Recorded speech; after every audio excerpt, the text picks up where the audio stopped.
Welcome to Hail Varsity Radio, the voice of Husker Nation. Insight, opinion, expertise, with the biggest and best names talking Nebraska across the state. Join the show on Twitter at Hail Varsity and at Schmidt_radio. Call in at 402-466-ESPN or 1-800-825-5865. Here's Chris Schmidt.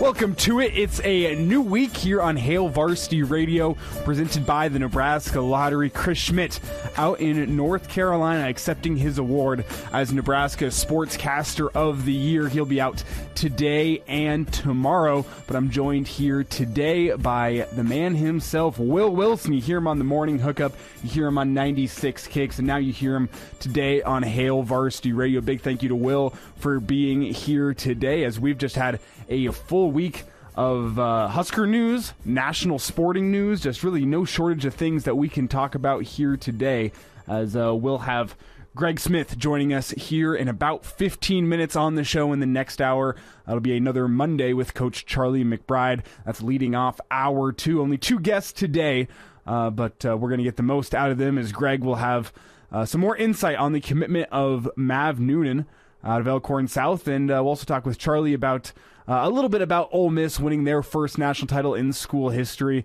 and Coach Bianca, who has won his first national title after 20-plus years at Ole Miss. So I want to talk to Charlie about that feeling of winning your first ever national title.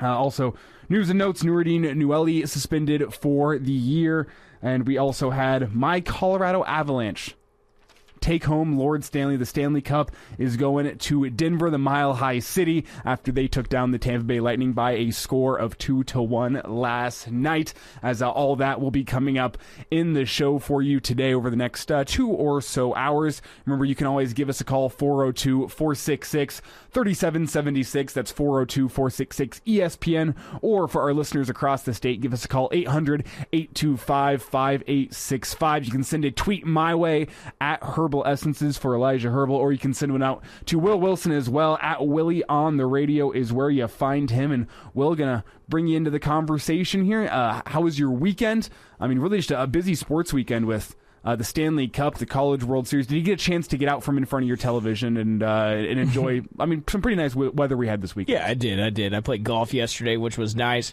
and I even did watch some hockey. And I got to say, it was because of you, and because we had that bet going on. And, well, it looks like I'll be taking you out to the Salt Dogs game one of these nights. Thirsty Thursday. It's got to be a Thursday. It's got to be a Thursday. I think they're at home this Thursday. Okay, and you're drinking hams. That's the rule. Hey, hams is one of the select $2 tall boys for $5. I thought it was $1. Thursdays. No, $2 tall boys. Okay, no, it has to be hams. That's still a great deal. $2 tall boys is still a great deal. I mean, you're a man who works behind a bar. How much will a tall boy run you at your establishment? Yeah, about $3. About $3, yeah, that's not bad. That's not bad. But at most baseball games, it'll run you $8. That's pretty criminal. That's been the College World Series. Did you hear about the Omaha natives, or just people from here in Nebraska, that were up in the outfield seats of the College World Series yesterday, and they were complaining to security because every time Ole Miss scored a run or something good happened, people were throwing beer showering in the outfield, which is a staple of Ole Miss baseball. Exactly. I've mentioned it on this show before. I've been down to Ole Miss games. Every home run, there's a beer shower, and whenever the tensions are heightened in a College World Series game, maybe you'll just have a beer shower for a run, for a nice play, a strikeout, whatever. But the Omaha natives were complaining, saying they're getting all wet out in the outfield, and all these Ole Miss fans are trying to talk to security, say like, no, we bought these beers for $8. We can do whatever we want with them. Well, it's their game, right? I mean, their team is playing. Omaha, they don't have a team playing. They're just there to be entertained. So I don't think you can get mad at Ole Miss. I'm sure we'd be doing the same thing if Nebraska was there winning. So yeah, but quiet down, Omahans. A great championship series, though, all around. I was expecting it to go 3. Ole Miss gets it done in just 2 games, and an insane comeback in the bottom half of the 8th inning. We'll get to the College World Series here in about half an hour after we talk with Greg Smith, but I want to start this off with the big news of the weekend, and that comes from Nouredin Nouili, who has been declared ineligible for the 2023 season, and this is huge. Nouredin was pretty much the most dependable member of this offensive line that you could see last year, aside from Cam Jurgens. Nouredin was the guy that I think you weren't expecting any problems from in 2022, and now he's going to be sitting out for the season. He released a statement on Saturday morning, just after he finished the Saturday morning show, saying, "This spring I was informed by the NCAA that due to a failed drug test, I am ineligible for the 2022 season. I'd like to apologize to my family, teammates, coaches, and Husker fans for my error in judgment. It is an honor to be a part of this football program and represent the university, and I do not take that responsibility lightly. Thanks to Coach Frost, our athletic and university administration for allowing me to continue to be a part of this program in 2022. I look forward to returning to the field to represent Nebraska in 2023. Go Big Red." Scott Frost also issuing a statement on Saturday saying, "We will fully support Nouredin Nouili as he continues his academic and athletic career at the University of Nebraska. He's an outstanding young man who made a mistake that will force him to miss the 2022 season and forfeit a year of eligibility. Nouredin will be a full participant in practice this fall, and we look forward to him resuming his playing career in 2023. And this is just a huge loss for the university. I'm not going to get into speculation of anything regarding a positive drug test, but the fact of the matter is Nouredin Nouili is not going to be playing in 2022, and considering he said this spring and now we're into summer, I was wondering whether or not there's been an appeals process that we've gone through, but the fact of the matter already is, happened? I believe this has already happened. Okay. If they're announcing it as final now. That's why I got the reading of saying this spring I was informed by the NCAA, which means there's probably been a couple months since then of most likely, I'd assume, closed-door appeals processes and trying to overturn this, but I don't know. Yeah. I'm guessing, like, I don't know how you get that from that, because I feel like he's just saying, I don't know. Either way, we don't have him right now, and that hurts, man. This one hurts. Yeah, this one hurts because this was the guy. I mean, we were talking a couple weeks ago on this show. It feels like every single time I get a show, Schmidt's gone. There's some piece of offensive line news or notes that I get to talk about, and I believe that's just a sign from God saying, continue talking about offensive line play, Elijah, that people want to hear it. And or you just love talking about offensive line. Could be both. But Nouredin was the guy that you had in pen, maybe even Sharpie, as a guy that was going to be your starting left guard in 2022. The only other guy that came close to that was Teddy Prochazka, but as we talked about, that was a little bit up in the air with the knee injury, and it sounds like he's progressing well, but I'll believe it when I see it, because you always have these setbacks with knee injuries. Things happen, and I was waiting for fall camp to get underway before I was going to comfortably put Teddy Prochazka in as my Sharpied in left tackle, but Nouredin was a guy, based on his play last season, that I was fully expecting to be the starting left guard in 2022. I think that's what the expectation was. And really the question marks were at center, right guard, and right tackle. Those are the spots you weren't sure at. But now, really the entire offensive line is a question mark because Teddy's knee injury, you're not sure. Who's going to step in at left guard now that Nouredin isn't playing? Center sounds like Trent Hickson, but maybe now with Nouredin being out hurt, they're going to have to move him back over to left guard to play there. What's the impact of Kevin Williams here? He's a guy who really has a lot of playing experience, albeit at an FCS level, but he's gotten a lot of playing experience and starting experience at that left guard spot. So is he going to be a player there? Brock Bando is a guy who's played pretty much every position on the line except for center. Is he going to factor in here? It really opens up an exciting position battle on the inside of that line, but I don't think it's a position battle that Husker fans want or are going to be looking forward to, because now it leaves your left guard, your center, your right guard, and your right tackle spot all up for grabs, with the chance that backup race for left tackle is going to end up being pretty important too, because you don't know what's going to happen the year coming off a knee injury. So the entire offensive line is a question mark, and man, does Coach Raiola have his hands full as we approach fall camp.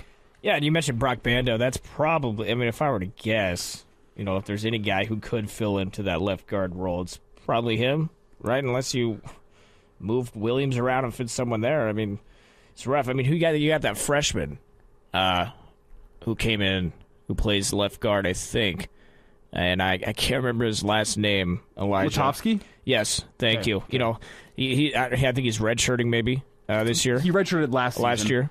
So I mean, that's where we're at right now. Is the only true left guard we got on the roster after Nouredin is this freshman. And I think you can put down Kevin Williams as a true left guard as well. He's played there, but he also played tackle at Northern Colorado, and he's never played at this level either. So they got him at right guard. So that's the advantage that Lutovsky has over Kevin Williams is he actually has played a year at this level against some high level competition, albeit in practice, but he's gotten experience against Division I Big Ten guys under his belt, and that's not something Kevin Williams has. So Latovsky's a good option, Brock Bando's a good option, but none of them stack up based on how they played last season, and obviously a lot can change in one off season, but based on how he played last season, nobody really held a flame to what Nouredin Nouili did in the left guard spot, where he won that job a couple games into the season and never gave it up, really never looked at risk of giving it up. I think of maybe one game where he had a rough one, and that was Purdue. He didn't have a great game against Purdue, but really no one on the Husker offense did have a great game against Purdue. Even Michigan, I think he performed admirably against Michigan, which is probably the best front seven Nebraska faced all season. So Nouredin was the guy you were going to be counting on, and now it just leaves you with more questions than answers. Well, if there's a good news out of any of this, it's that he can still practice, and make the team better. But why? It's obviously not going to be any meaningful snaps because he can't play, during games. So you got to practice with the guy you're going to use. But he can still practice and he can still develop and he's going to be the team better. A huge factor on, I believe, scout team. When you look at how young this defensive line is, how inexperienced it is, you now have a guy that's you would hope is going to be giving his all on scout team every single day to make that defensive line better, and that's something you don't get much of once you get into the season. You get some 1v1s during fall camp, but once you get into the season, it's scout team guys going up against the starting defense for the most part. You don't want to injure your own guys, but now you have a guy in Nouredin where you can throw him on the scout team for a year and say, go give us a look. Go represent a Big Ten offensive lineman for a defensive line and make us better. So if there is any positive you can take out of it, which there really isn't much to take out of it, that is the one you could maybe take. And one thing I wanted to bring up, I said this morning, but props. I think it'd be very hard to do what Nouredin did and come out and fully admit, like, hey, I failed the drug test. I'm not going to be playing this year. He apologized and everything. I think that's pretty big of him. A lot of guys would not have said anything.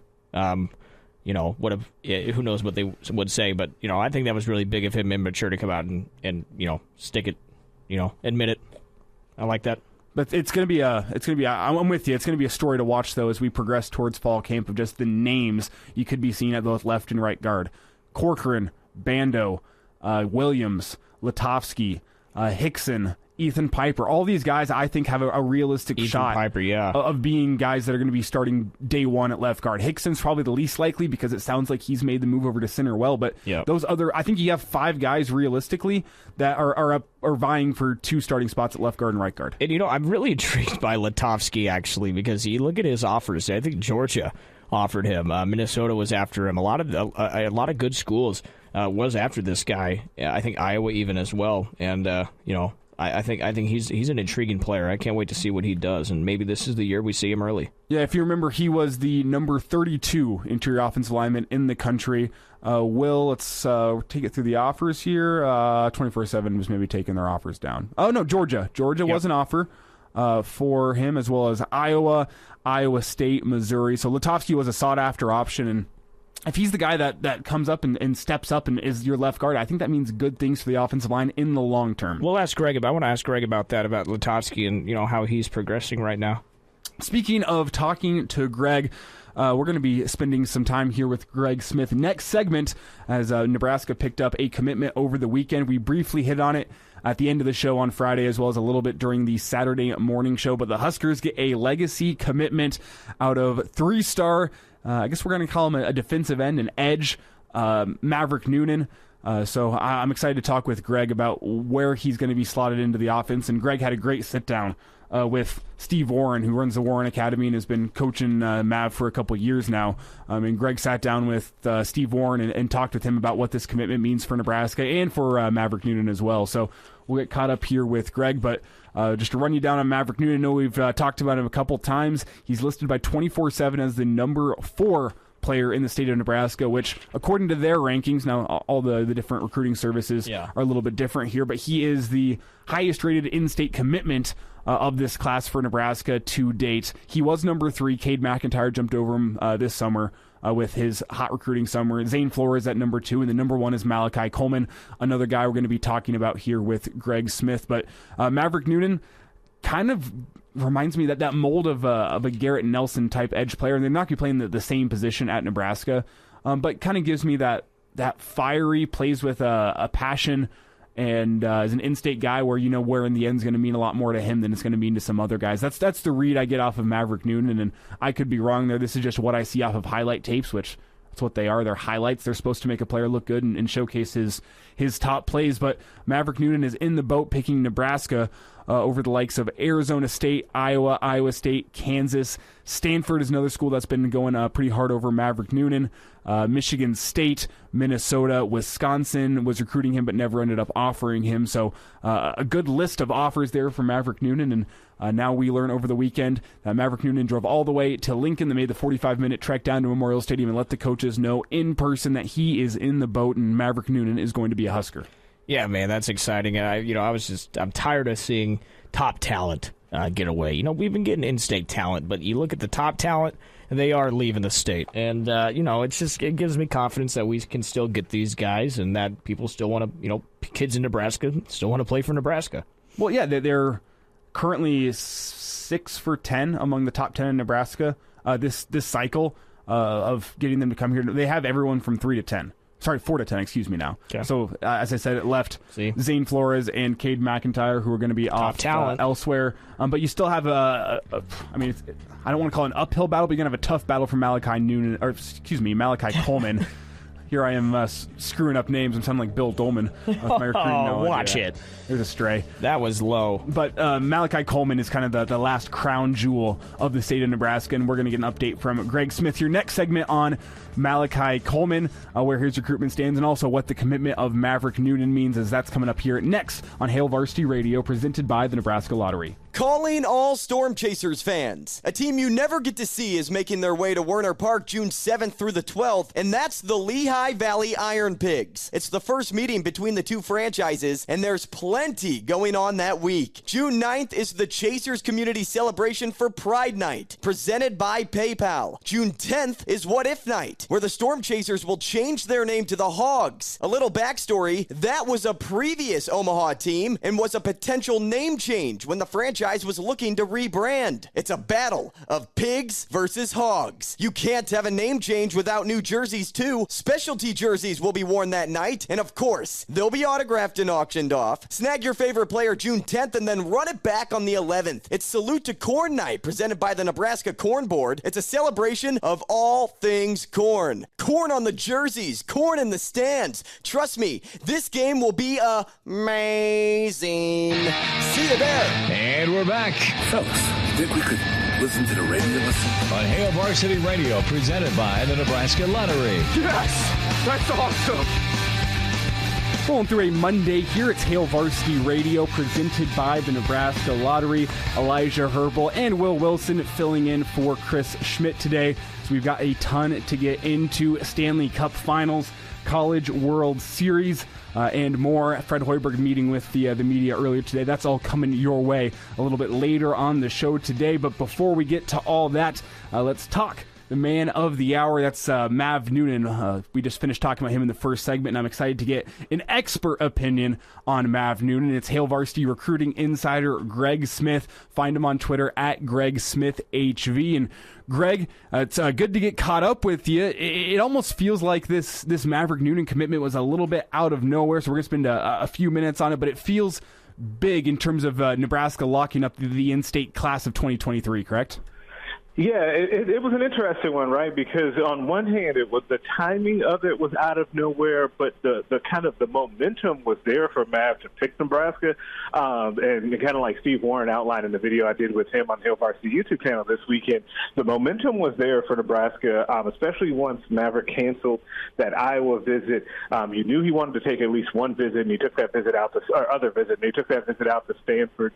And it was a couple of weekends ago, and he enjoyed it. But at the end of the day, Nebraska was home. And so the momentum was there for Nebraska, but the timing, especially on a Friday night, caught people maybe a little bit off guard. But you're right, it is a huge deal for Nebraska to continue locking up this talented 23 group in state, and he's a huge piece. I think the most important piece in this in-state crop, just because of the position that he plays. Greg Smith is with us here on Hail Varsity Radio. And Greg, tell us a little bit about how he's going to slot in to this defense. Where does Eric Shenander want him playing? And, I mean, just what kind of positional need is there for Maverick Noonan within this defense? Yeah, so every recruiting cycle, I feel like we talk about edge rushers, right? And guys that can set the edge, play the edge, also get after the quarterback. That's always the top priority, so much so that you don't even list it when you ask me at the beginning of the cycle, what are the top three? We always just say, oh, yeah, edge is top. But beyond that, there's, and then we list them off. So it's really important to continue to land those guys, especially when those guys are right in your backyard, to get them on the team. Now, what Nebraska has told Maverick is that they see him as kind of a Garrett Nelson type, as the same type of position. So what you see Garrett Nelson doing out there on Saturdays now, where he's got his hand in the dirt sometimes he's standing up coming off of the edge, but he can play both the run and the pass equally as well. That's what Nebraska wants Maverick Noonan to end up turning into, and if they get that from Maverick, then they've got themselves a pretty good football player, right? We're talking to Greg Smith, and Greg, the biggest news over the weekend, Nouredin Nouili announcing he failed a drug test and he's not going to be playing this season. The impact on that, talk about that, the O-line, and who do you think could slide over to right guard? Yeah, so that's an interesting one. So one of the things about, what as we lead up to this season in Nebraska, kicking out or starting up fall camp here in just a month basically, exactly, I think Nebraska starts fall camp, is that the big storyline to me is who's going to play where on the offensive line outside of Teddy Prohaska playing left tackle, right? And I think that with or without this Nouili news, I think that was going to be the dominant storyline of camp. And now with that news, you got a little bit more shuffling. Now, it opens up an opportunity for a guy like Henry Lutovsky, who a lot of people inside of the program are really high on still, to be able to maybe make his move. Kevin Williams Jr. is another guy who was a transfer, this December. He can also make a move into that role. Or if Nebraska is going to, entertain the idea of moving Turner Corcoran around, could he slide into that role if Bryce Benhart couldn't hold down that right tackle spot, and Turner doesn't end up playing center and Trent Hickson plays center, and then maybe you have Brock Bando at that other guard spot.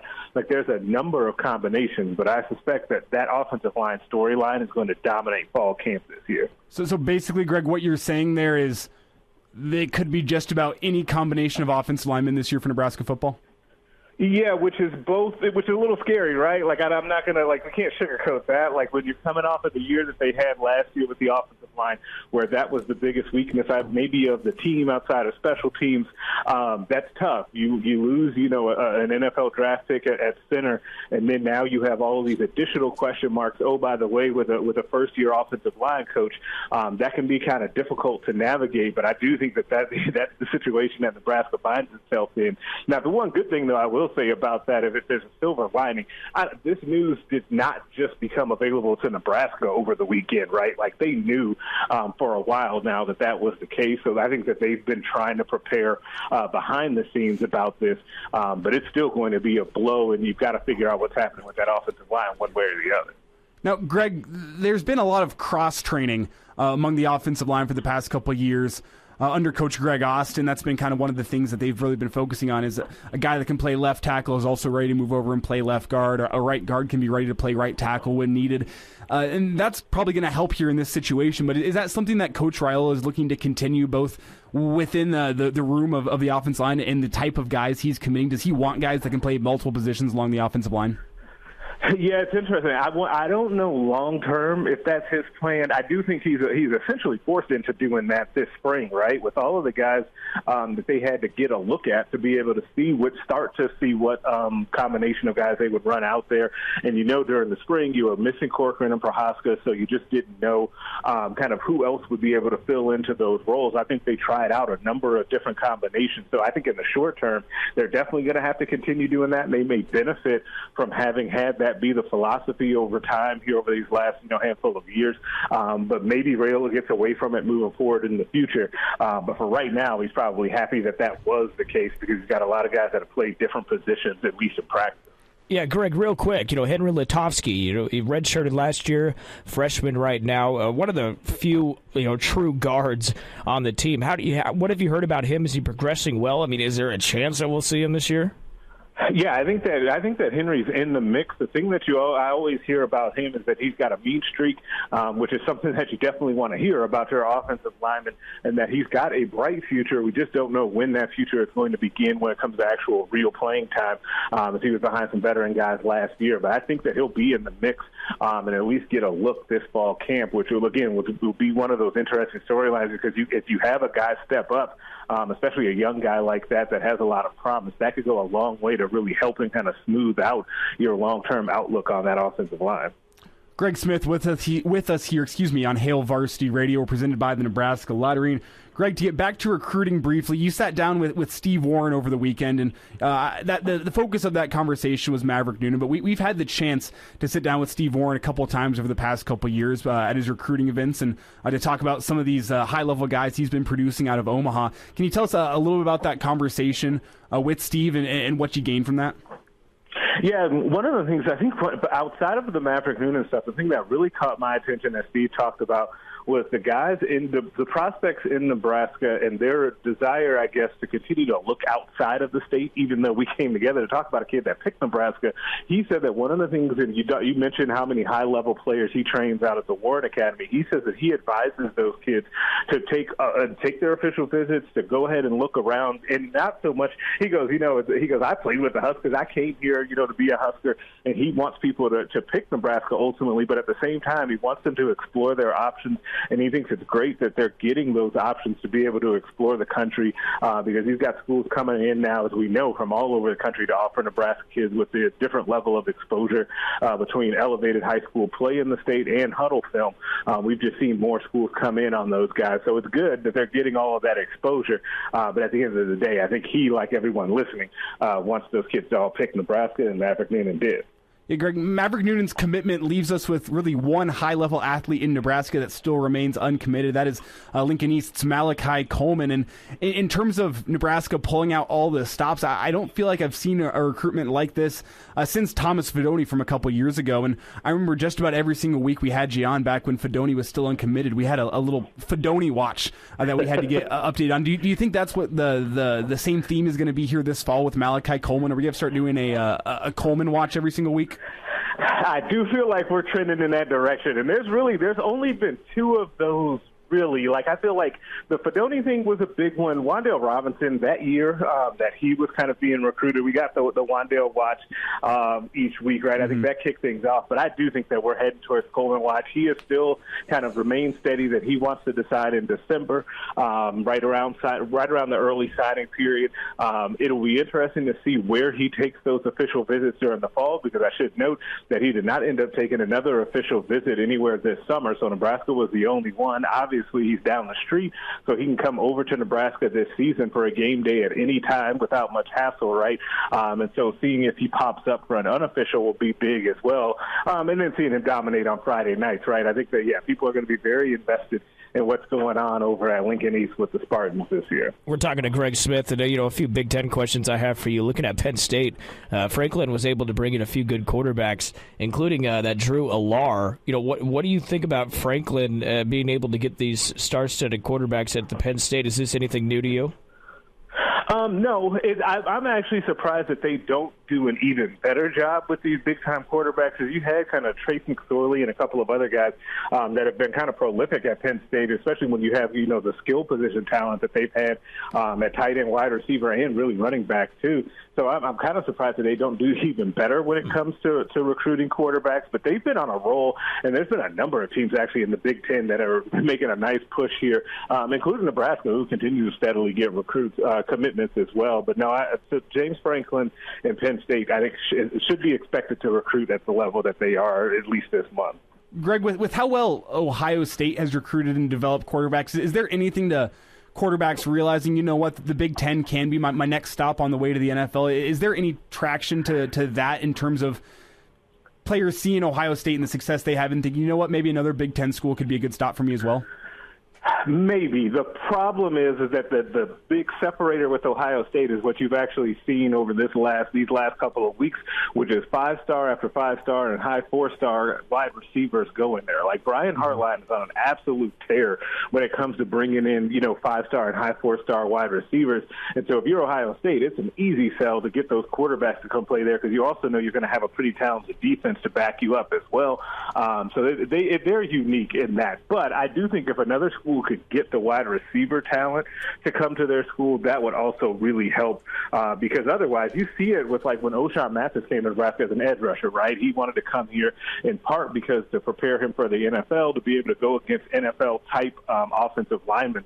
And so if you could start to get that at the skill positions as well with defensive backs and wide receivers, I think it would help with quarterbacks too. There's a trickle-down effect there. Last thought here, Greg, and it's one more thought on Husker recruiting as Nebraska lands in the top 8 for Zalen's Herd. Mickey Joseph been doing work down in Louisiana on Zalen's. Where does Nebraska stand in this recruitment? Top 8 is obviously early in the recruiting process in terms of narrowing it down. Where does Nebraska stand?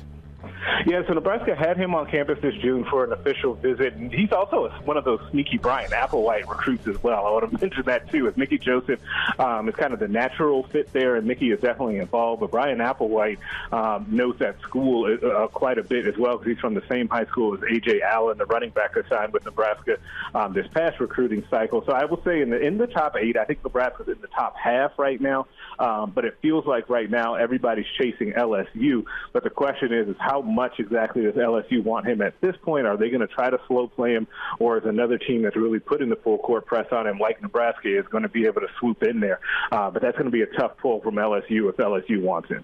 It's Greg Smith with us here on Hail Varsity Radio. Find him on Twitter at GregSmithHV for all your recruiting news and notes. Greg, thanks for the time here this afternoon, and you have yourself a lovely week, all right? Hey, you guys too, man. Have a good week. Calling all soccer fans. Union Omaha is back home after an unbelievable showing in the Lamar Hunt U.S. Open Cup round of 16. An upset over Minnesota United? That's our team. So join them when they come home May 28th for Educational Outreach Night, presented by Bellevue University. The Owls will face Northern Colorado Hailstorm FC, and after a couple of road matches, will come back on June 18th to face Greenville Triumph SC. It's also Pride Night. We'll see you there. This place is set to erupt. The 1-2 pitch. Off speed, swing and a miss. He got him. And the last team in is the last team standing. Ole Miss, their first baseball national championship and the first national title in any men's team sport in school history. Ole Miss wins it 4-2. They sweep the Men's College World Series Championship Series. Hotty toddy, gosh almighty, Ole Miss takes them down in the College World Series Championship Series. Oklahoma, they've been hot all postseason long, but guess what? Ole Miss has been even hotter than that Oklahoma team, and they show it in the championship series. They get a great starting or an outing from their starting pitcher Elliott, and then timely hitting in the bottom half of the 8th inning. Is in that 7th inning, Oklahoma, 2 outs, bases empty. They load up the bases, take the lead, and you thought, well, looks like we're going to a Game 3 between Ole Miss and Oklahoma. But then the bottom half of the 8th inning rolls around, and Ole Miss just turned it on offensively. Their bats got hot at the right time, and they get their first national championship on any of the 3 major men's sports in school history. And Coach Mike Bianca from Ole Miss also gets his first national title in 20-plus years as the Ole Miss head coach. And, Will, I hopped on this Ole Miss bandwagon a long time ago. I've said it on the show. And I just couldn't be happier that my team won the College World Series. Yeah, you got to be feeling great, man. I guess you're an Ole Miss fan now. I had no idea. They're my adoptive SEC team. Okay, well, that's fair. But, yeah, that was cool. Good for them. Did some work to get into the tournament and, to win it all. That's very impressive. Omaha. You are, I think, discounting this Ole Miss team just a little bit in terms of what they had to overcome. They were 9-16 in SEC play in late April. Yeah, that's season's over for a lot of teams at that point. Yeah, I mean, when Nebraska was 9-16 in conference play, we all went, well, what's wrong with this Husker baseball team? And Ole Miss, I mean, they were at that point after being ranked number 1 in the country to start the year. Yeah. They turned their season around.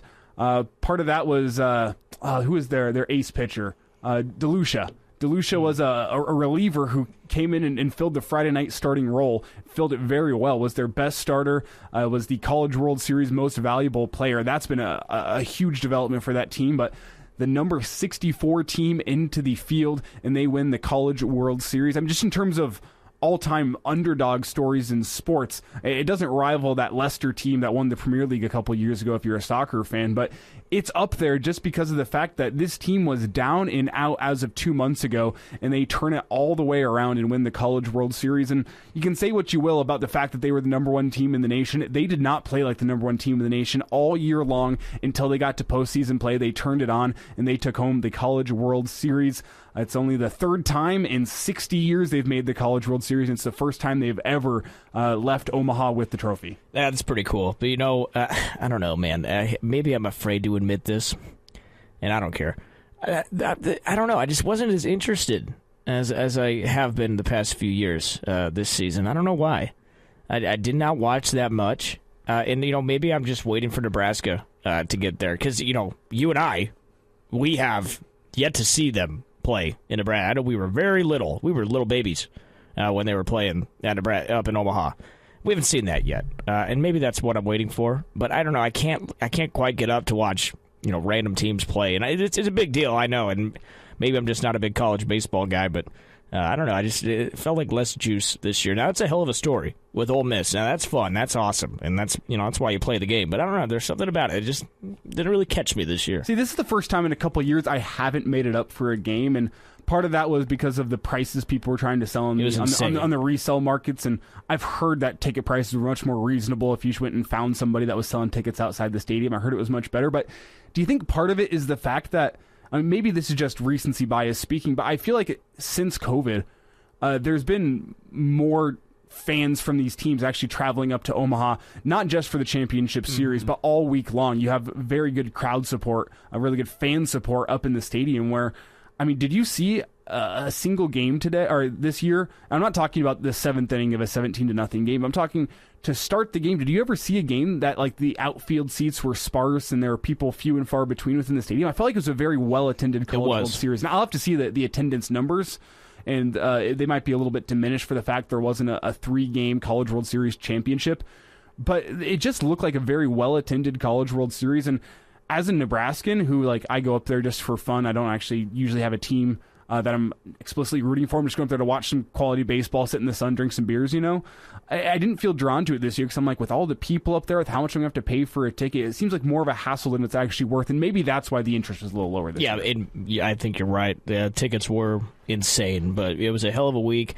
For once, we didn't have any big rain delays, which was nice. Maybe that curse is finally broken.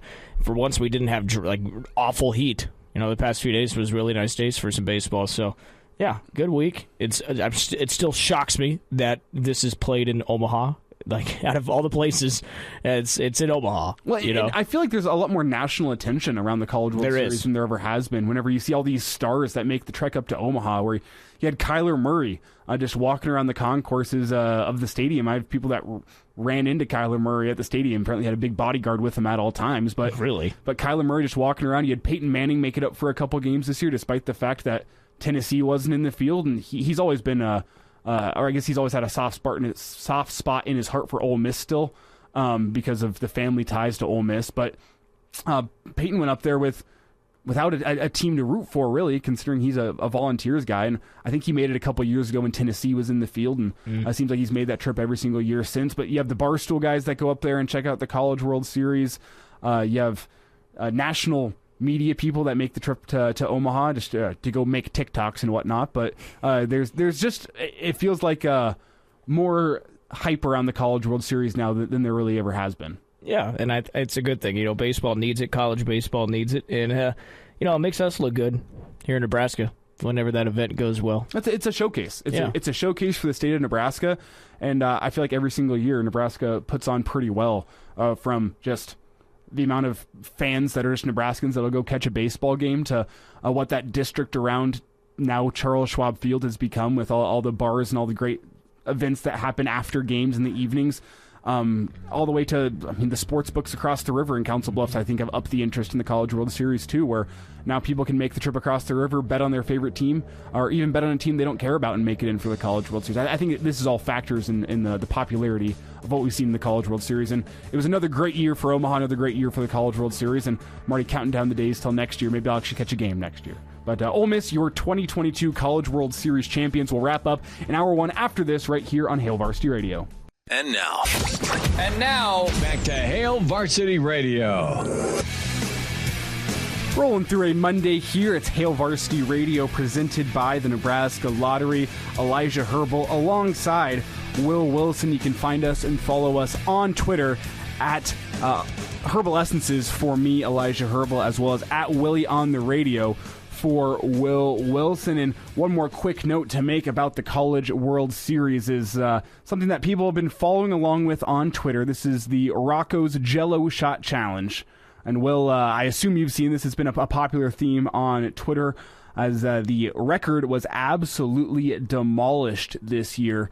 Mississippi State set it with somewhere around 2,500 shots last year. And Ole Miss went and bought out 18,777 shots. They are your new record holder in the Rocco's Jello Shot Challenge. And a great business idea, to say the least, from Rocco's to be able to pit these teams in the competitiveness against each other. And I'm sure it's something that's only going to grow and grow every single year. But 18,000 seems difficult to touch. Someone did the math over the course of, 9 days of the College World Series. And it came out to, let's just do the math here in front of you on my phone. 2,000 shots for Ole Miss a day, and divided by their 11 hours of operation that they're open for during the College World Series, that comes out to almost 200 shots an hour that Ole Miss was buying. And a lot of people obviously didn't actually buy a shot for every single one that they just want to get some numbers up there. So they'll say, we'll buy 500, but I don't actually want the 500 shots. It's more like a donation. Yeah. But still 18,777, meaning that the total for Ole Miss in terms of money was almost, $75,000 that they paid Rocco's. That's just one team, right? That's just one team. That's incredible. Yeah, the Jello Shot Challenge as a whole grossed, I believe, a little over $130,000. Wow. Gross, not what they're actually taking home, but still. Yeah, and they're donating some of that to charity, which is really cool. That's just really impressive, and they're going to be doing that every single year. It's just going to get bigger. It's gonna.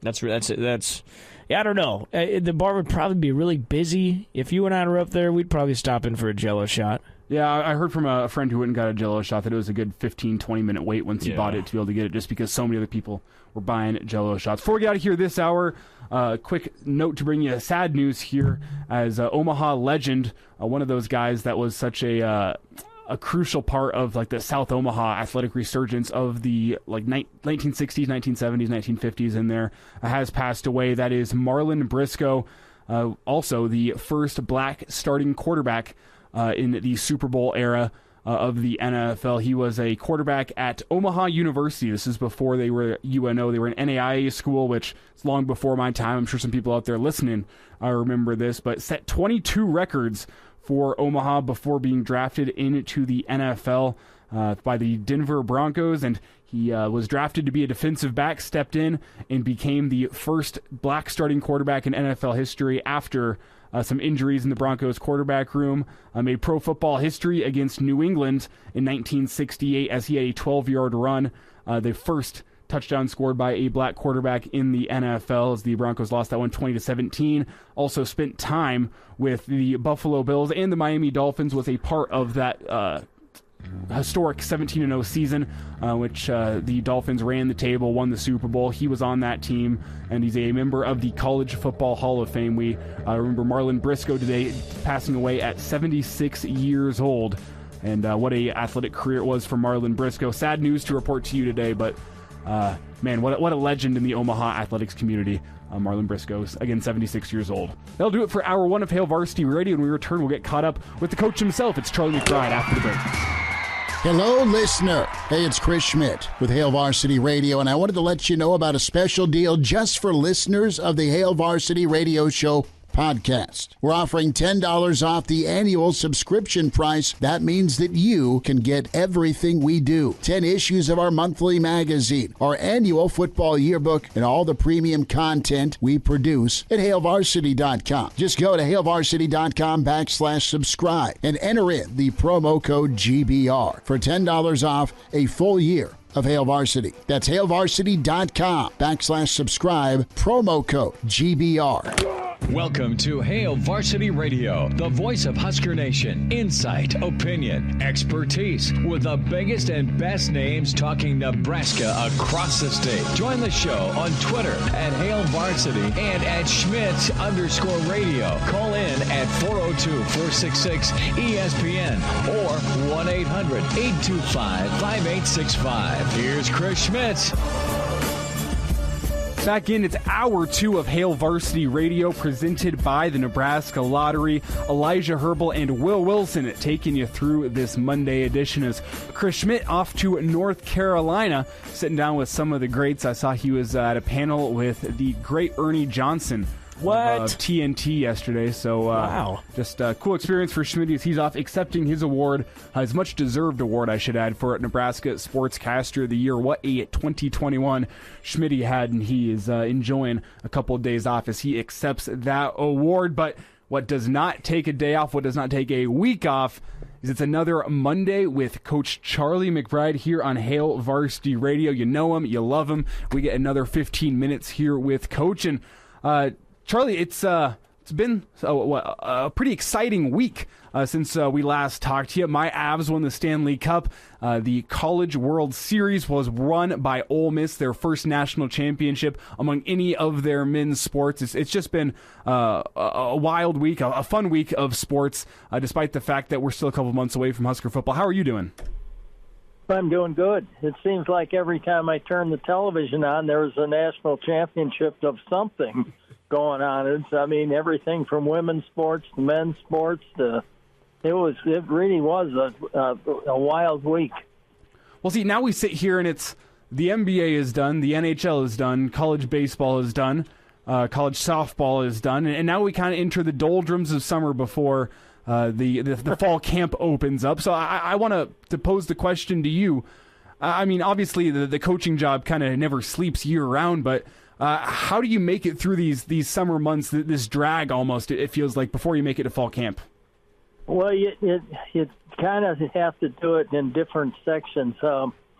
Normally we were allowed a 3-week vacation, and everybody kind of had their turn of walking through the stadium while the players are working out. So usually you're only able to go for a week, and then you had to come back for a couple of days or something, and never worked out. So kind of toward the end, we worked it out, so we were able to take at least a week or two off at a time. And it was much better because you're getting away from the sport a little bit and able to relax and not have to sit down and think about what you're going to do this week or next week and how you're going to coach this and that and everything else.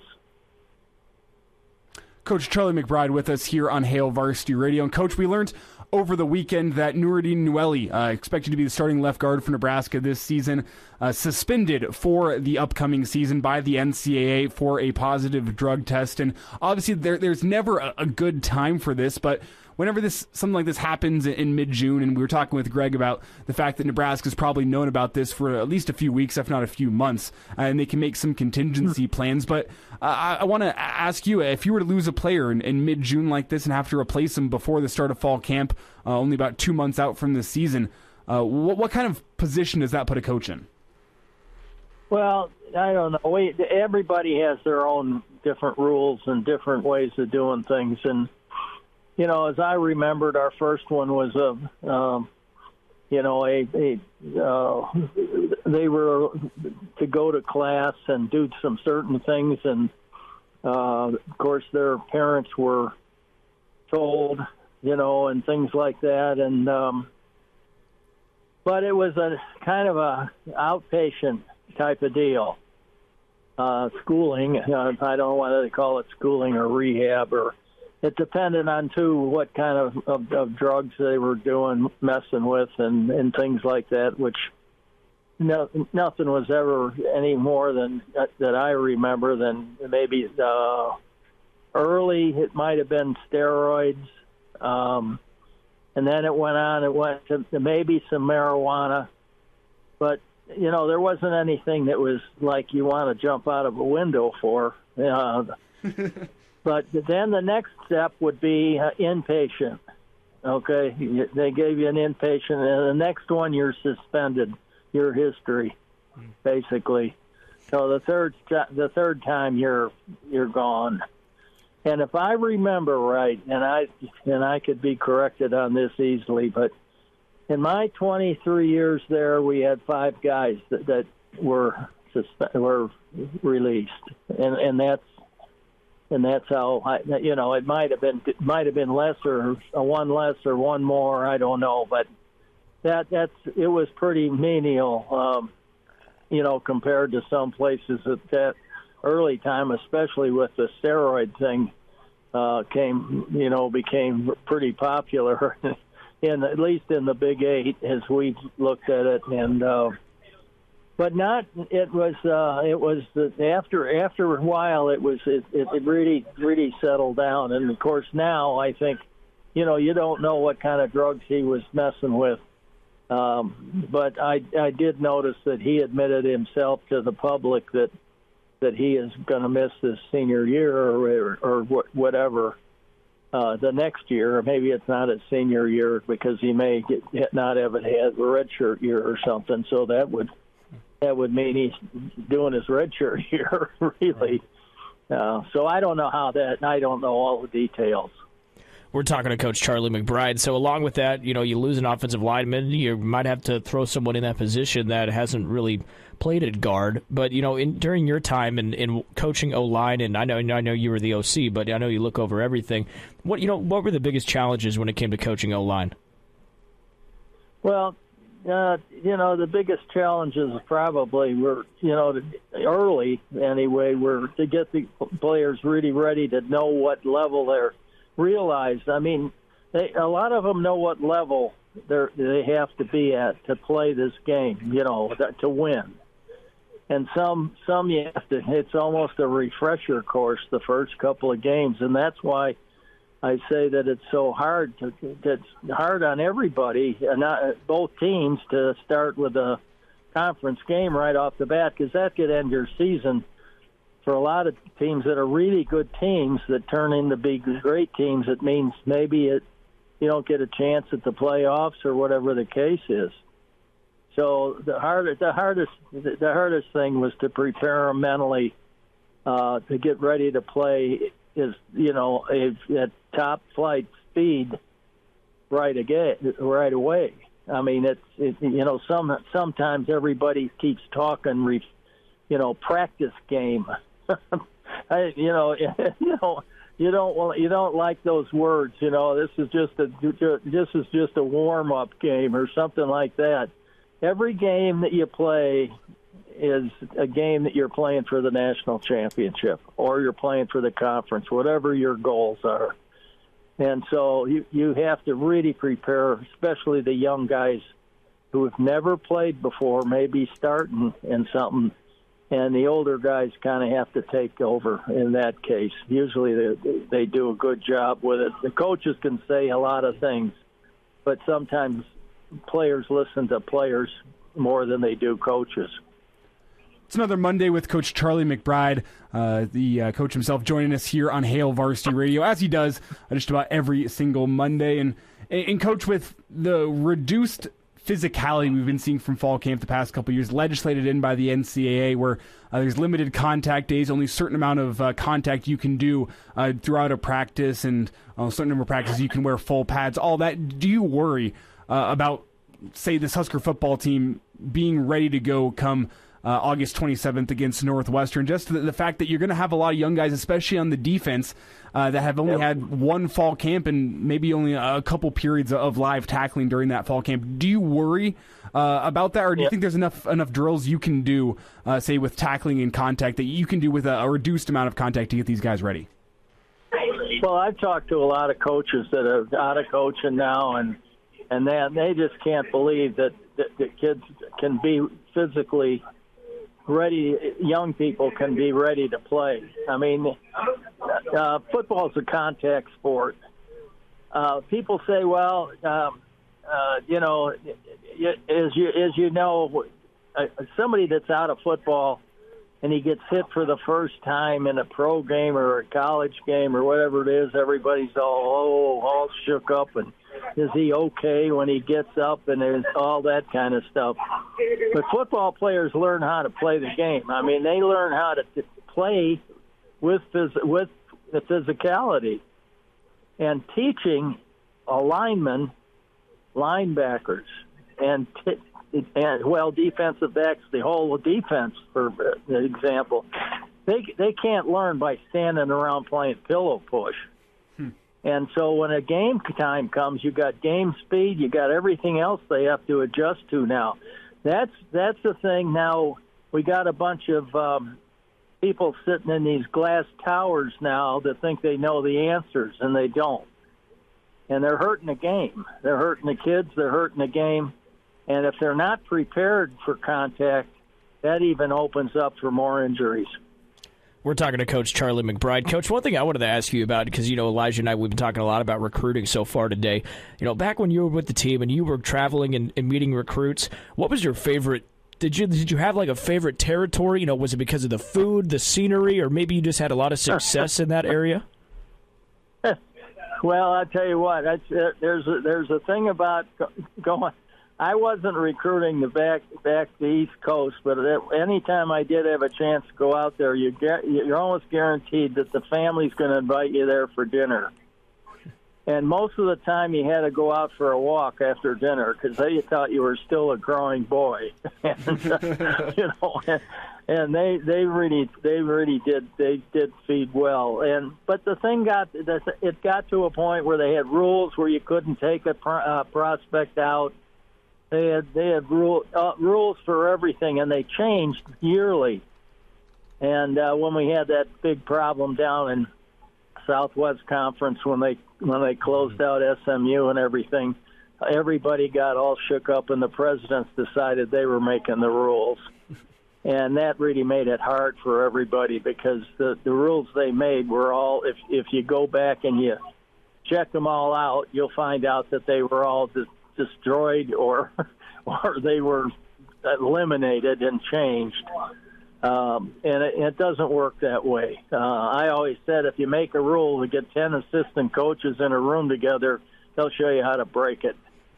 You know, they'll figure a way to do it. And but it's football's such a changing game now with all the things that are happening. I don't know. I don't even know what to expect next from the administration and so forth. It's really hard to tell because they're starting to come out with time elements now, and I've heard you can only transfer during a certain period of time, and they're getting into that kind of stuff. So now you're getting into nickel-dime situations, and you definitely have to do something because it can't be easier for you to change positions than it is in pro ball. In pro ball, you have to at least honor your contract to some extent. I always thought that if you're a transfer, that the school that got you ought to pay the money back to the school that it cost them to put them in school. You know, if you got a kid, you say, okay, now we got to give so-and-so back. Nebraska paid for his education up to his junior year, so we owe him now for that. And that'll stop a lot of stuff quick. Talking with Coach Charlie McBride here on a Monday of Hail Varsity Radio. And Coach, last thought before we get you out of here, College World Series, Coach Mike Bianco of Ole Miss won his first national title after 20-plus years, I believe 22 years as the head coach of Ole Miss. He finally made it to the mountaintop. He's had some great teams, but it was this year's team that went through all the trials and tribulations of being sub-500 in conference play to being the 64th team in the field of the postseason of baseball, and they go on to win the College World Series. Can you just take us through what you think he might be feeling like with, you winning your first national title, he winning his first national title here, and after 22 years of working for it, what do you think he's feeling on a day like today? Well, I think, I think he's more, he said it after the game, and I think he's thinking more about how great it is for his players and his seniors that year, that they were the ones that were able to put him over the hump. And that's kind of the way we looked at it, too, when we did it. Of course, Coach Osborne had been, maybe ridiculed at times for not winning the national championship or winning the big game or doing that stuff like that. And that kind of went through the team a little bit. But there wasn't something that the coaches had a meeting about with the players that we have to do this and have to do that. Those things, they read it in the paper and they knew what was going on. They read the things in the paper that they say about the coaches and so on and so forth. And it is a motivation factor, believe it or not, that, when Coach wanted to win his first national championship, it was, it was something that the players really took under their hats and wanted to do for him. Coach Charlie McBride joining us here on a Monday. And, Coach, before we get you out of here, you got any big plans for your week? Well, I got the whole month. I got my kids coming in and out and all the grandkids and everybody. And, in fact, some of them just showed up. We're going to have about 10 or 12 of them here tonight. We don't have beds for them all, but so we'll find out where they're going to sleep. But that's the way it goes around our place anyway. My wife went out and bought one of those blow-up beds today, and I thought, oh, boy, that's great. I have nowhere to put it. But anyway, that's it. The whole month is pretty much July, with the 4th of July and so forth. It's always been big for us. Well, Coach, you enjoy that, and we'll get caught up with you next week, all right? Okay. Thanks for having me. I'll talk to you next week then. Okay. Bye now. Pardon the interruption, but I'd like to save you some money. I'm Brandon Vogel, managing editor of Hail Varsity, and I wanted to offer listeners of this podcast $10 off the price of an annual subscription. That means that you can get everything we produce, 10 issues of our monthly magazine, our annual football yearbook, and all of the premium content we produce at hailvarsity.com. Just go to hailvarsity.com/subscribe and enter the promo code GBR for $10 off a full year of Hail Varsity. That's hailvarsity.com/subscribe. Promo code GBR. Chime in 402-466-ESPN or email the show, Chris@HailVarsity.com. Just try me. Back to Hail Varsity Radio. Elijah Herbel and Will Wilson in for Chris Schmidt on a Monday, as Chris will return on Wednesday. Got a best of show planned for you tomorrow. I believe it's going to be Will Wilson actually taking you through the show tomorrow. Will, have we confirmed that? Is it going to be you? Yes, it's going to be me. You looking forward to that? Not at all. Watch yourself. I'm joking, of course. Yeah, I'm very excited. I'll be out in the baseball diamond umpiring tomorrow, and Will so kindly has lent himself his services as he'll be taking you through the best of, and we got some good stuff planned in the best of as well. Won't spoil any of it, but you'll see tomorrow as we take you through some of the best interviews that we have had here on Hail Varsity Radio over the past weeks as well as the past years. We kind of like to combine those two into one show to give you some from a couple years ago, some that you haven't heard in a while or maybe have never heard before, as well as some stuff here in recent weeks that'll be good rewinds for you, or if you missed a show over the past couple weeks, maybe you'll catch an interview that you missed. That's all coming your way in a best of Hail Varsity on a Tuesday 4 to 6 tomorrow for our listeners both here locally and across the state, as that should be good stuff. And you'll probably also be able to catch that best of show in podcast form, Apple Podcasts, Spotify, Google Play, the Hail Varsity YouTube page, really wherever you like to get podcasts. You can find the Hail Varsity podcast, and you can catch our individual interviews on ESPNLincoln.com under the podcast tab, and then under Hail Varsity Radio on Demand, you can catch individual interviews that we conduct. Our interview with Greg Smith, I know, is already up on ESPNLincoln.com. We will have our segment with Charlie McBride up here shortly as well. As you blink, and it's already only 30 minutes left in the show.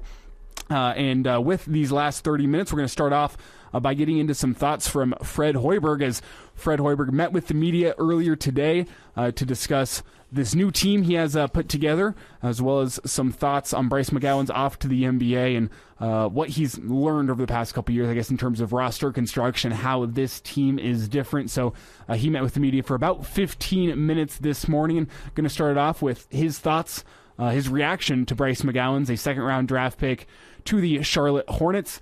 As it sounds like Fred also a little bit surprised that Bryce did dip into the second round, but he thinks that Charlotte is a good fit for Bryce McGowan's, and he thinks it's mutually beneficial in terms of a team Bryce wanted to go to and a team that wanted Bryce.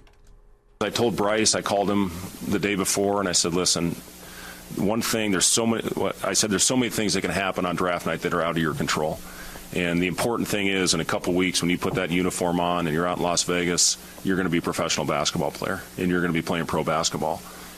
So, pretty much the teams that we thought had a lot of interest in the first round, then you see trades happen. Then you see team package their picks and move up and take a different guy. The important thing is, for Bryce, is I know he's going to a place where they really genuinely like him, and they wouldn't have traded up to get him if that wasn't the case. For Bryce, the opportunity to go into an organization where he is valued, where he is liked. He could have gone to a team that had 8 picks in the second round, and who knows what would have happened. So, to be in this position, I think is very important to understand. It's not about where you go. It's a matter of who you go to and how much they value you. Trey having the opportunity to go to the Clippers and playing for a former Husker in Ty Lue. So, that's a great opportunity for him as well. So there's a lot of different routes, to get to ultimately where you want to be. And, I'm excited for the opportunity ahead. So there's Fred Hoiberg's thoughts on Bryce McGowan's ending up with the Charlotte Hornets. More from Coach Hoiberg, as he discussed some of the newcomers that are in to fill the shoes of guys like Bryce McGowan's, Trey McGowan's, Alonzo Verge, the guys that left the team last season.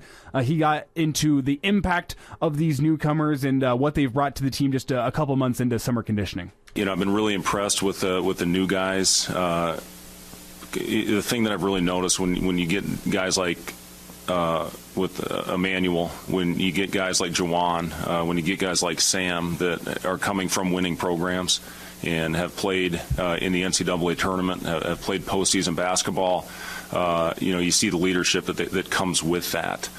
They've really exceeded my expectations as far as what they've done for the chemistry of this group. And, it's not only in this gym, but these guys are hanging out together. They've been together as a team off the court every week. They're doing a couple team activities together. It's really been a lot of fun to see how this group has come together in a short amount of time. And, they genuinely want to be with each other. And, the pickup that they're playing on the weekends, they're coming in and organizing that on their own. I've just loved everything that this group has shown and is all about. And, once we get healthy, fully healthy, I'm really excited about where things are and, what's to come. So a bunch of newcomers on this Husker basketball team this year. Well, when you look at these newcomers, these guys that are coming in, you got a list of guys to choose from: Emmanuel Bandamel, Sam Griesel, Blaise Ketta. Just a ton of guys that could be difference makers in the Big Ten next season. Are there any in particular that you're looking forward to seeing as this summer and fall progresses? Any guys that are really, you think, difference makers in terms of getting this Husker basketball program turned around? Yeah, the quick answer for me is Sam Griesel, just because he played in Lincoln. He grew up here. He grew up watching Nebraska basketball, and I think it's so important to get somebody who is familiar with the team, with the history, and familiar with the struggles that Nebraska has gone through the past 10 how many years. Mm-hmm. So that's an easy question, that's the easy answer. Blaise Ketta is definitely a guy that I'll mention just because it's been so long. Well, it hasn't been long since we've had a big center, just a guy that actually pans out, and I think he will, just because you saw what he did in JUCO. The dude was electric. I just think it's so important to have a big body in the Big Ten. It's been a long time since we have had a true 5 that actually does something at Nebraska, and I think he's going to do it, and I just can't wait to see him develop and turn into a one of the best centers in the Big Ten. I think he could be that at some point. Yeah, and Coach Hoiberg spoke about Blaise Ketta's impact. We'll get to this here in just a second, saying you can already tell based on the small amounts of team period they've gotten to do, the physical presence that he brings down low. We'll get to that in just a second. He also spoke about Sam Griesel, though, saying that Sam Griesel had a labrum in his hip repaired a couple months ago, and he's progressing well. Hasn't been able to have his presence felt on the court, but just through a couple months with the team, he's already had his presence felt, even though he can't be on the court as a teammate and as a leader. Well, you can see Sam, like when we're going through our offensive script sessions and when we're doing some live activity, let's take Kale, for example, or Ramel or Jamarcus, the young guys that are coming in. You really challenge your older guys to be a leader and be a sounding board for those players.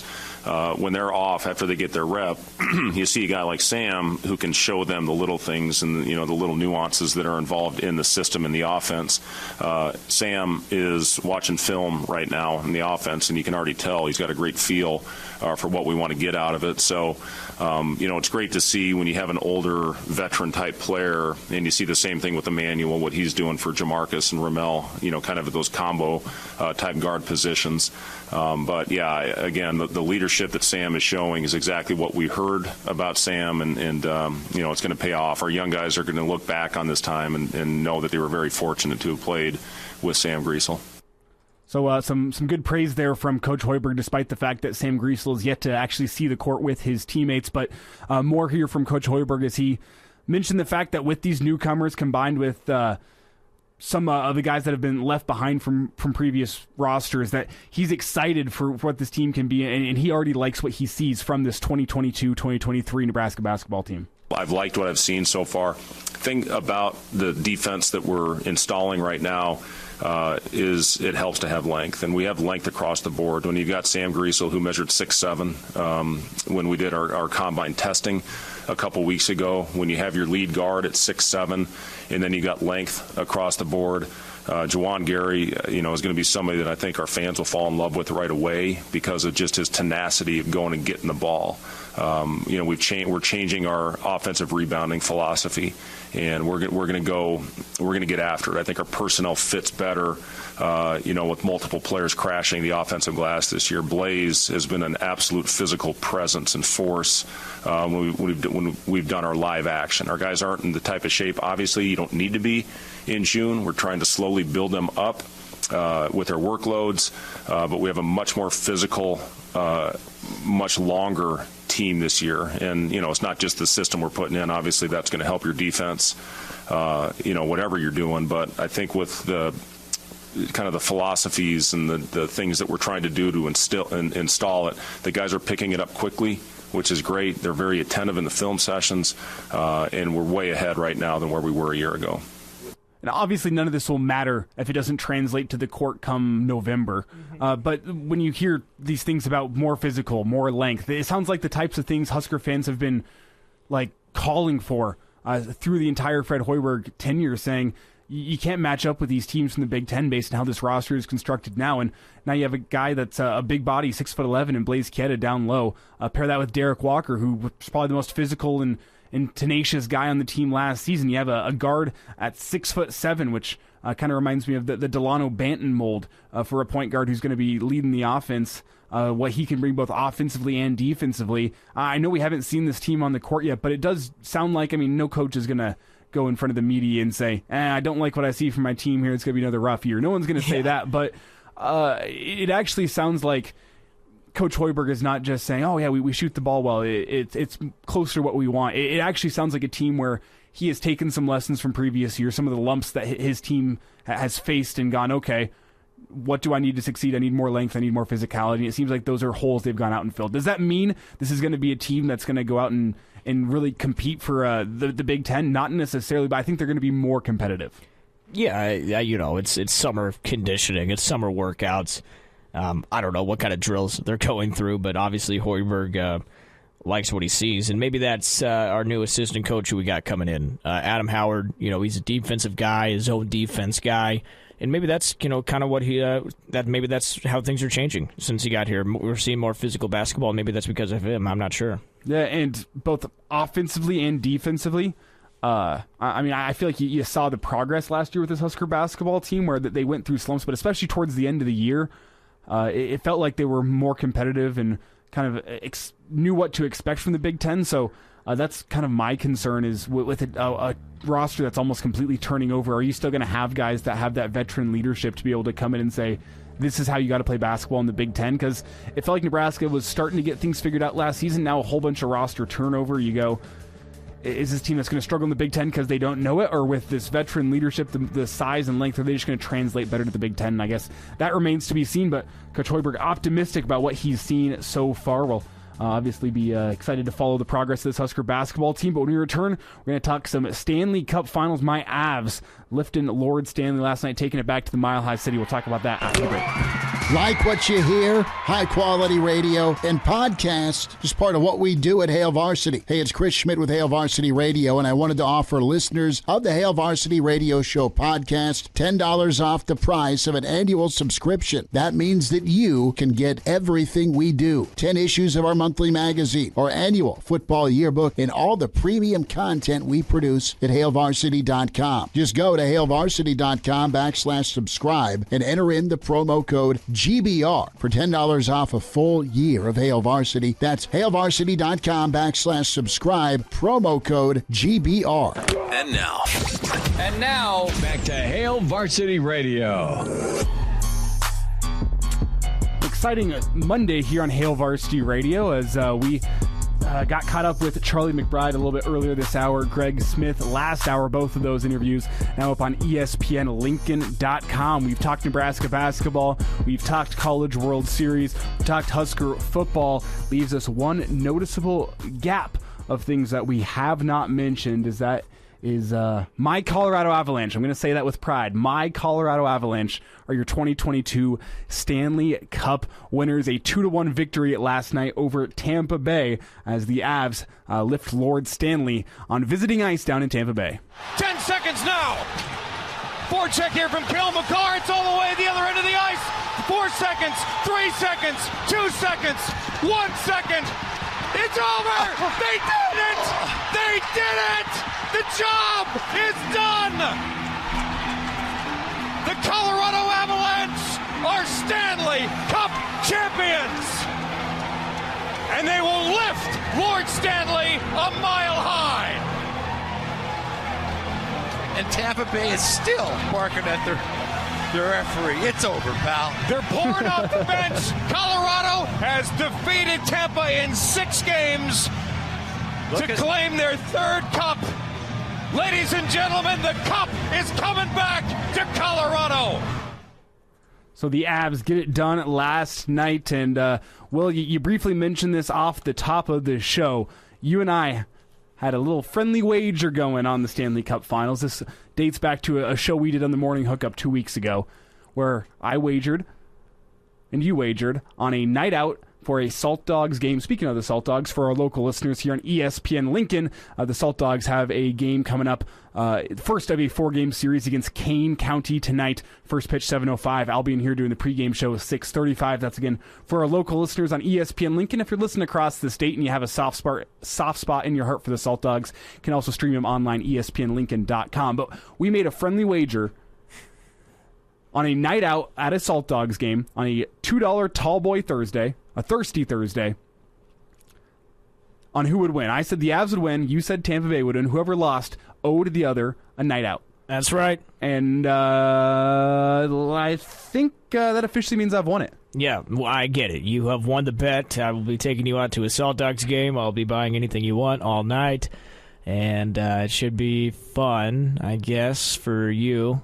It'll be fun for you, too. I'll have a good time, but I'll be paying double. It's like we're on a date or something. It's a cheap date, that's true. I'll tell you what.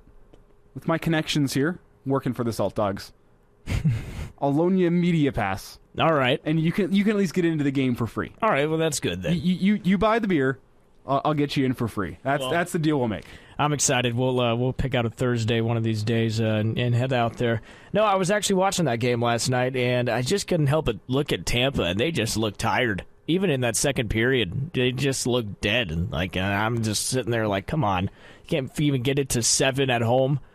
Pretty weak move by the Lightning there. Well, the difference, and this comes from a full year of watching the Avs, so there is some bias in this take. I can admit that, but the Avs are just such a fast and explosive team, probably the fastest in the NHL right now, with how fast they get the puck up the ice, how fast they're on you with the forecheck. They make things difficult, even for a team that has returned their core off of 2 consecutive Stanley Cup titles. Even a team like that has all the experience in the world. They've played almost a full regular season. I think last night was their 73rd postseason game over the past 3 seasons. Just a wealth of postseason experience. Usually those are the teams that will gritty up a game and make it a battle whenever you have that team that likes to use speed and skill to try to skate around you. You can kind of have your physicality as your great leveling force, but Colorado, even after skating around them and skating through them and just beating them to loose pucks, they still were willing to get physical and willing to get scrappy with this Tampa Bay team. And I think that's the difference from this Colorado team from years past, is that they were willing to get down and dirty in a series in order to win it. And I don't mean that as a slight. That's kind of just how hockey goes. They're willing to get down and dirty, and you saw that in the Stanley Cup Finals. The Avs get it done in 6, and I want to get your take here. You're not a big hockey guy. Right. It's not your forte. I like hockey. I like hockey a lot more whenever the Avalanche are good. But I love getting out to Stars games, love watching the sport of hockey. What was your takeaway from the Stanley Cup Final, just in terms of hockey from a watchability point? This is the first year that the NHL has been back on ESPN, getting a bigger audience, and then the Stanley Cup Finals on ABC. Obviously, that's huge for the game. So from someone who doesn't watch much hockey, what was your takeaway from the Stanley Cup Final? What would somebody who's watching at home that doesn't watch much hockey think? I thought it was awesome, honestly, especially with the storyline about Tampa going for 3 in a row. That's what I really wanted to see, because you don't see that ever in just professional sports in general. Yeah, it's been a long time since we've seen that. I think the last team that I think about that had the chance to do was probably Patriots or the Heat when they had LeBron. I know they went for a 3-peat, but it didn't work out. I mean, that alone was a good storyline to follow, but overall I thought it was a good series, especially in this last game. I like it when it gets chippy. Hockey, fighting is legal, so I always love it when it gets kind of chippy, and it did yesterday. You saw that. You saw Tampa was getting frustrated. So I don't know. As a nonchalant hockey fan, this is the most I paid attention to playoff hockey, and I enjoy it.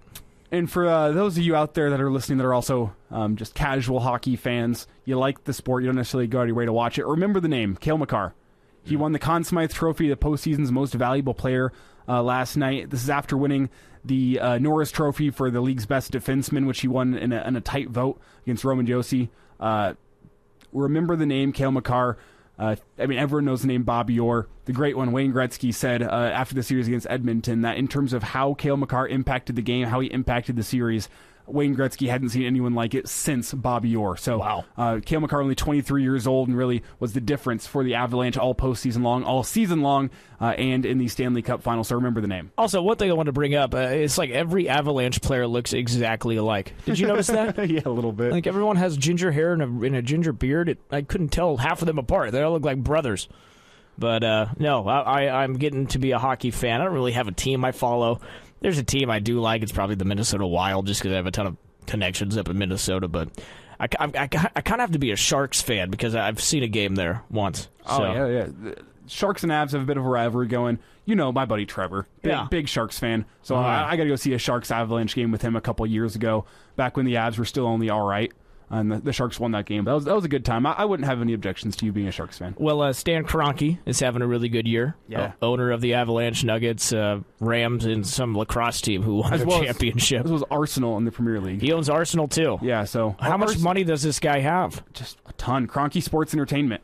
So it's the dad and his 2 sons. They all kind of have their own teams, I guess. And Yeah. Well, he needs money to pay off the city of St. Louis, so I think this is working out for him. But yeah, he's the first owner in professional sports to win a title in an NFL season and an NHL season. The same, I guess it's not the same. I guess the same calendar year, yeah, because the Super Bowl's in February, and then goes on to win the Stanley Cup. His team. That's the first time an American sports owner has ever done that. So, big year for the Kroenkes. All I'll say is, get the Avalanche, get the Nuggets back on TV, please. No one in Colorado and even in Nebraska can even watch them, despite the fact the Avs have the best team in the NHL. So that's a shame. But keep doing what you're doing with Arsenal. They're terrible. Love you for that. Tottenham, my team. Big Arsenal rival. Love seeing Arsenal down in the dirt. Love watching them fail. So, Kroenke, keep the Avs up, keep Arsenal down, and Elijah Herbel will be a happy camper. We'll wrap up a Monday edition of Hail Varsity Radio. Coming up after the break, we are presented by the Nebraska Lottery. Like what you hear? High-quality radio and podcasts are just part of what we do at Hail Varsity. I'm Brandon Vogel, managing editor. I wanted to offer listeners of the Hail Varsity Radio Show podcast $10 off the price of an annual subscription. That means that you can get everything we do, 10 issues of our monthly magazine, our annual football yearbook, and all of the premium content we produce at hailvarsity.com. Just go to hailvarsity.com/subscribe and enter the promo code GBR for $10 off a full year of Hail Varsity. That's hailvarsity.com/subscribe, promo code GBR. Miss us? Come here, brother. Give me a hug. Bring it in for the real thing. We're on call for you. Catch the podcast at hailvarsity.com, the ESPN Lincoln app, or download them on iTunes. Saddle up, partner. Back to Hail Varsity Radio. Rolling through a Monday edition of Hail Varsity Radio. It's Elijah Herbel and Will Wilson filling in for Chris Schmidt, who will be back on a Wednesday edition of Hail Varsity. Tomorrow, a best of. Will be back in here running that for us, so many thanks to Will Wilson. Before we get you out of here today, just a reminder that almost 70% of people in fatal crashes in Nebraska are not wearing a seatbelt. If used properly, a seatbelt can reduce the risk of fatal injury by up to 60%. Your best defense in any crash? Buckle up. A message brought to you by the Nebraska Department of Transportation Highway Safety Office. And Will, another thing before we get out of here today, you mentioned last segment I should say, the pursuit of the three-peat from Tampa Bay. And just to bring that back to college sports here, three-peat is something that the SEC knows all too well, as they, for the first time ever, by a conference, have won the last 3 college football and men's college baseball national titles, and all 3, I should say, all 6 technically, have been won by different schools. So that's pretty impressive. If you go back 2020, I guess 2019 because of COVID, Vanderbilt winning the College World Series, 2021 Mississippi State, and 2022 Ole Miss in baseball, and then in college football, LSU in 2020, Alabama in 2021, and Georgia in 2022. So that's pretty impressive from the SEC. And I'm not particularly fond of the SEC, but I can say what they have done to market themselves as the best athletic conference in the world isn't necessarily without merit. When you see that, I mean, 3 straight college football titles, 3 straight college baseball titles. And do they have 1 basketball title in that time as well? Man, who would that be? I don't know who that would be. I mean, obviously, some teams have been really good, but I can't think of an SEC. Well, last year was Kansas. The year before was Baylor. And then we had COVID. Who won the year before that?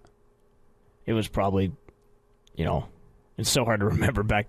Why is it so hard to remember back 3 years, Elijah? Oh, wait. I've looked. I've done my research. The last SEC team to win the March Madness was back in 2012 Kentucky. Oh, no, wait, sorry.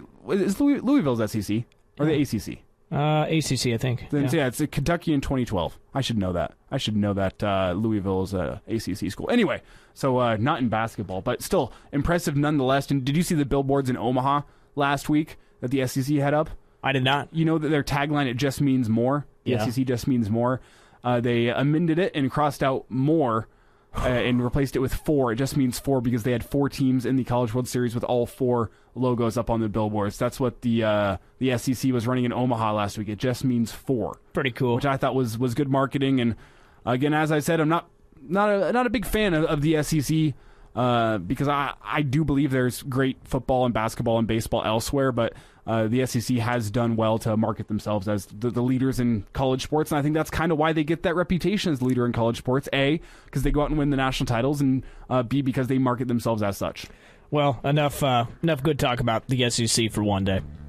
Well, I believe it's going to be interesting here in the next couple of years with that reputation to see what kind of TV deals the SEC gets and how that trickles down to the Big Ten, who is most likely going to have the second richest contract, and I guess it all depends on the leaders of the Big Ten working the kind of deal that they need to get. So we'll see about that. But the SEC currently the king of college athletics. I don't even think you can question that. That'll do it for us here on a Monday. We'll be back tomorrow with a best of edition from 4 to 6. It's Hail Varsity Radio presented by the Nebraska Lottery. A Hurrdat Media Production.